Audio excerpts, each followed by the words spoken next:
Fala galera, aqui é o NK e hoje eu vou falar sobre o anti-intelectualismo. O anti-intelectualismo é qualquer tipo de repressão social onde um indivíduo que possui determinadas inteligências, por exemplo, ele é um nerd e ele é um cara que tem certa capacidade intelectual ali e ele acaba recebendo essa repressão. Bom, muitos de vocês talvez devem querer saber por que isso acontece. Bom, a gente vive numa sociedade onde a grande massa não quer pensar, onde a grande massa prefere se alienar, onde a grande massa prefere, sei lá, ouvir alguma coisa que não faça elas pensar.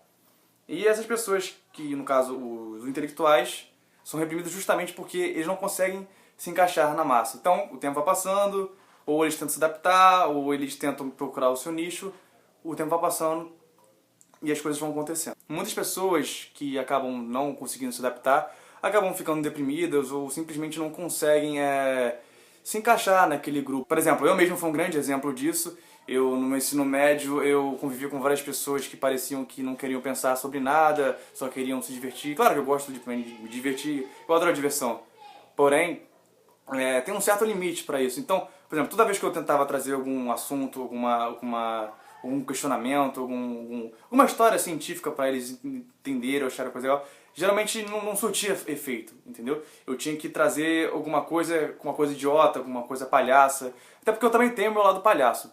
Mas enfim, o que eu quero falar aqui não é sobre a minha história, e sim sobre a questão do que o anti-intelectualismo ele faz, né, nas pessoas. É uma questão muito importante porque, por exemplo, como é que a gente ensina os filhos, não só de hoje em dia, mas há muito tempo, a pensar? Por exemplo, se você vê o comportamento de muitos pais na hora de explicar algum fenômeno da natureza ou qualquer coisa para os seus filhos, em vez de eles realmente darem uma explicação que faça sentido na cabeça delas, mesmo que for uma explicação rasa, eles preferem dar desculpas esfarrapadas ou criando fábulas. Por exemplo, vamos supor que você fala pro seu filho que ele tem que arrumar o quarto dele.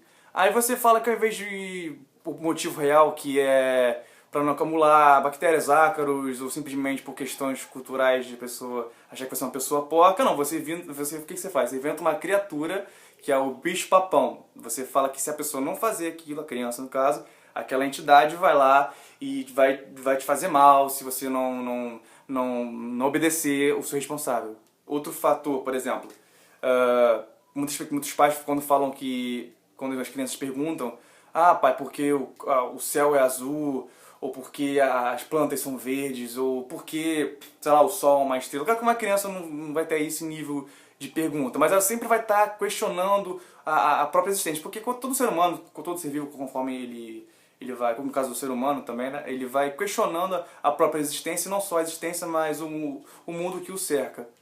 Então, no caso da criança, quando os pais começam a dar respostas curtas e não explicativas, a criança acaba se desanimando.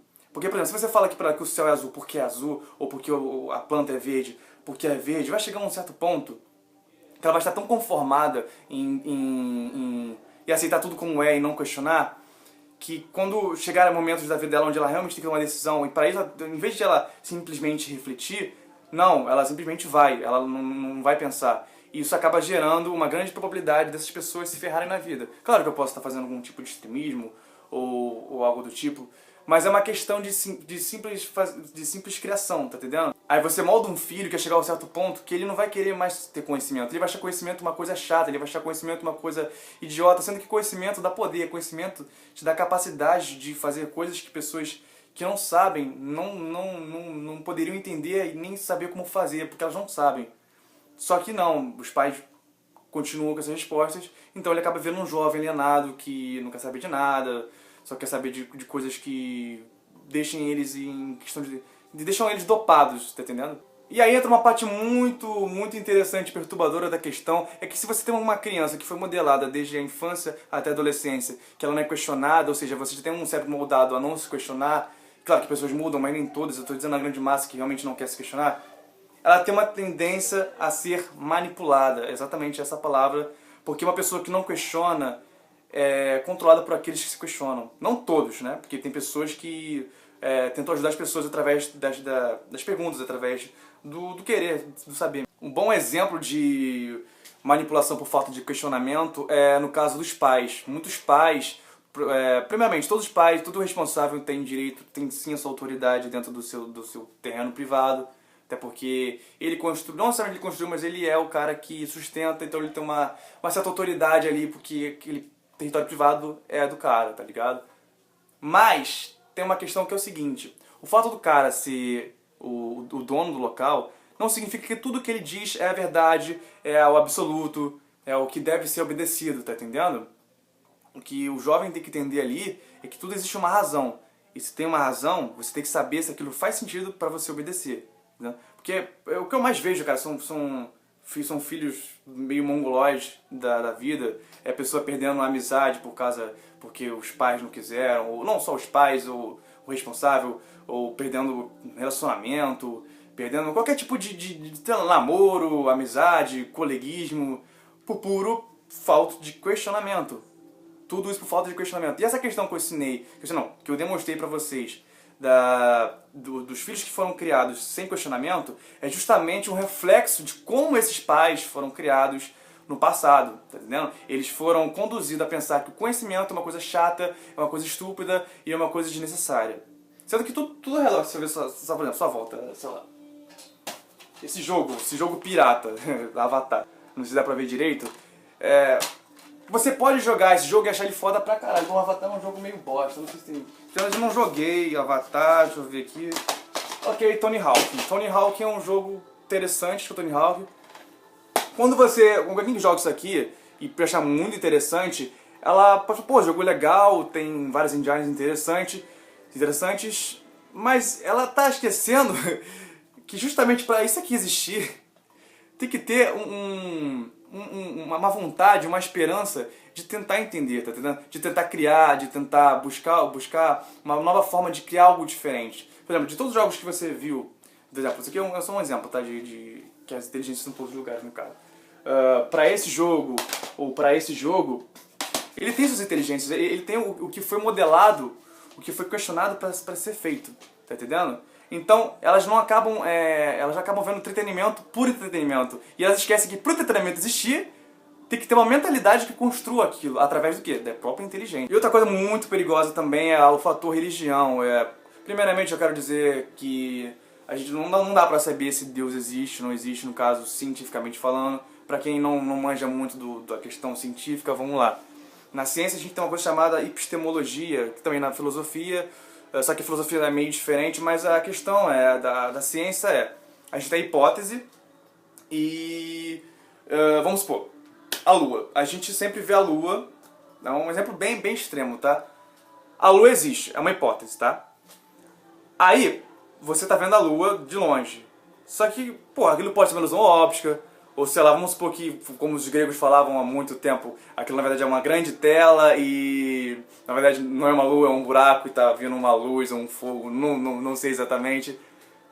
E você não tem certeza se aquilo realmente é uma lua. E para você definir a lua, você tem que ter todo um padrão químico, geológico, tem que ter todo um padrão específico para saber se aquela hipótese do que se diz lua ser comprovada. Então vamos supor, a gente tem os satélites, a gente tem os Voyagers, que são sondas espaciais também, para verificar se realmente aquela hipótese de lua existe, é uma hipótese válida. Não somente existir, porque na ciência a gente não tem essa questão de verdade, existe ou não existe.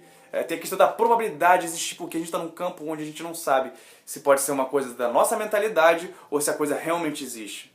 Mas para isso, vamos voltar primeiro do caso da Lua. Aí vamos supor que eu mandei uma sonda lá para a Lua, e aí eu consegui comprovar a existência da Lua. Então tem a hipótese, o teste. E depois desses dois, o que a gente faz? O que resulta? Resulta o quê?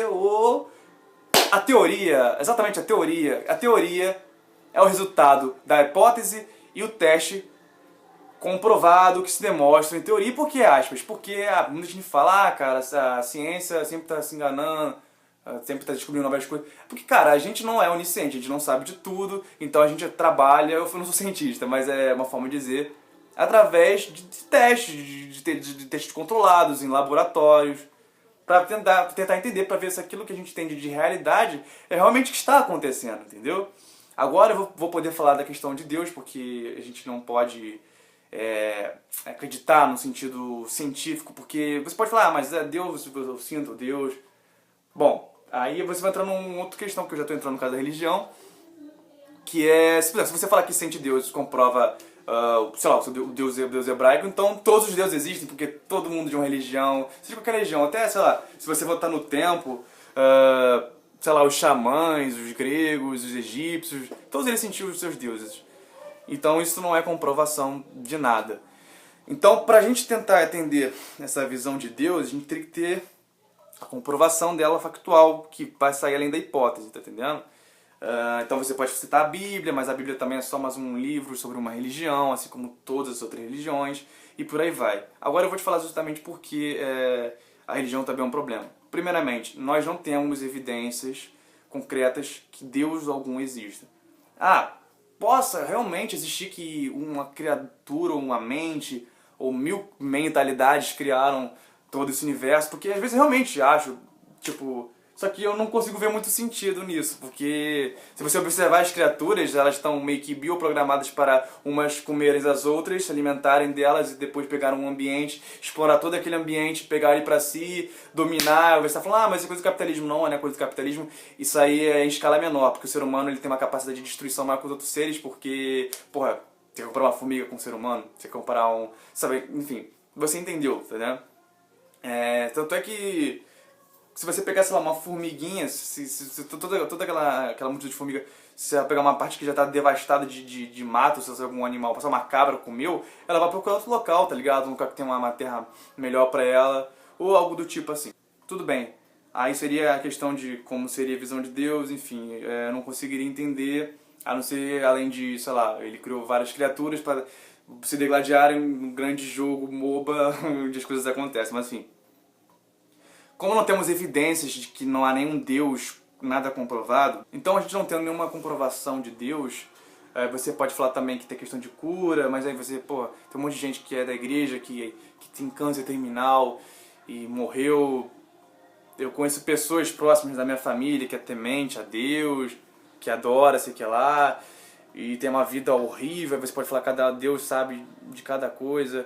Enfim, antes de eu chegar na parte de Deus em si, vamos seguir uma lógica simples do Epícoro, que é basicamente assim: Deus onipotente, ser Deus onipotente e onibenevolente, ele tem capacidade de eliminar o mal.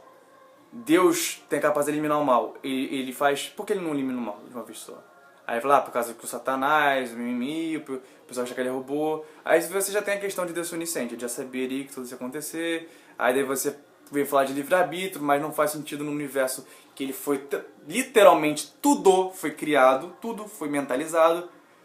E não só mentalizado, mas como você sabe o comportamento... Em qualquer momento você sabe o que você fez fazer. Você é literalmente o criador desse universo e nada escapa de você, porque você faz o ser. Tá entendendo?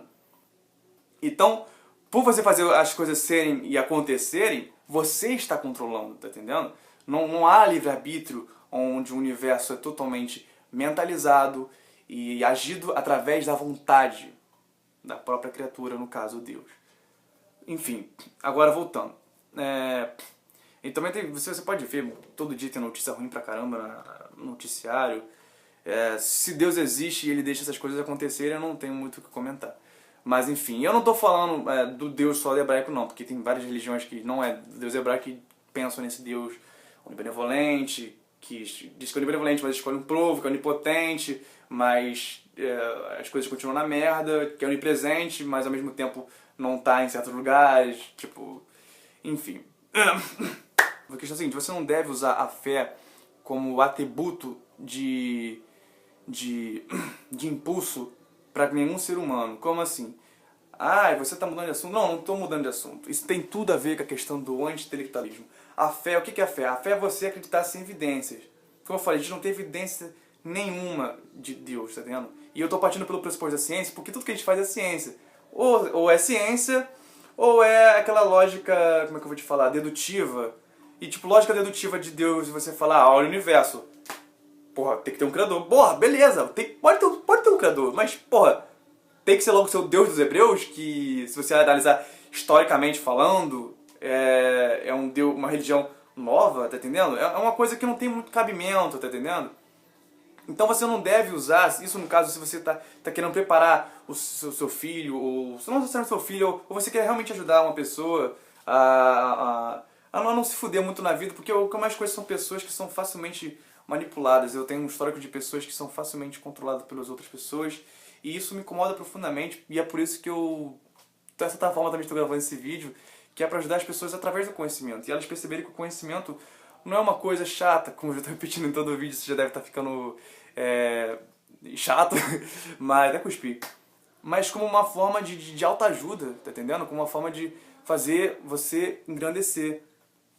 Mas aí as pessoas acabam usando a religião, aí é que acontece, por exemplo, em vez de ela ir para um médico, ela acaba orando, e ela acaba aconselhando os parentes ou os filhos dela a orar em vez de tentar buscar. Eu conheço pessoas que ficam falando de perdão pra mim, sendo que a pessoa ela não muda, tá entendendo? A pessoa ela continua a mesma situação, e como assim eu vou...